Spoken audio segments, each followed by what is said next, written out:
Una semana más aquí estamos para explicar la actividad parlamentaria del Grupo Vox en Asturias. Esta semana estamos inmersos en la tramitación de la Ley de Presupuestos, una ley que vuelve otra vez el gobierno de Adrián Barbón a presentar fuera de plazo, incumpliendo la ley y, por supuesto, sin negociación previa con la tercera fuerza política de Asturias, que es Vox.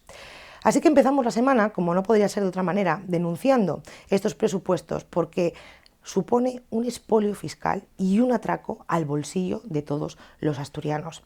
Un ejemplo claro ha sido esta semana en las diferentes comparecencias que ha habido con el consejero comunista de Vivienda y con la consejera de Salud, en la que se lo hemos recriminado. ¿Cómo puede ser que suban un 3.800% el presupuesto a políticas LGTBI o más de un 400% a políticas de desmemoria histórica, mejor dicho, y en cambio no se llegue ni a un 25% del presupuesto de la Consejería de Salud a partidas destinadas a mejorar la atención primaria, las listas de espera o la salud mental?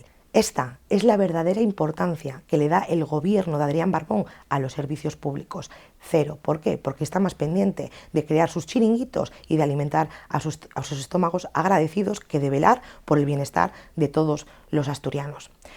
Como no podría ser de otra manera, desde Vox nos alegramos de que la cultura sidrera haya sido reconocida como bien inmaterial por la UNESCO, porque se trata de una tradición real asturiana, que es lo que nosotros apoyamos, y no esas tradiciones inventadas que nos quieren imponer como la lingua. Por otro lado, esta semana, desde el Gobierno socialcomunista, también han organizado un acto conmemorativo por el Día de la Constitución. Desde luego, Vox no ha acudido porque no tenemos nada que celebrar con socialistas y comunistas que apoyan en todo al capo de esta mafia criminal que es el PSOE. Y por último, también hemos estado en Pravia, acompañando a los vecinos que nuevamente se han manifestado para eliminar las barreras arquitectónicas en el municipio.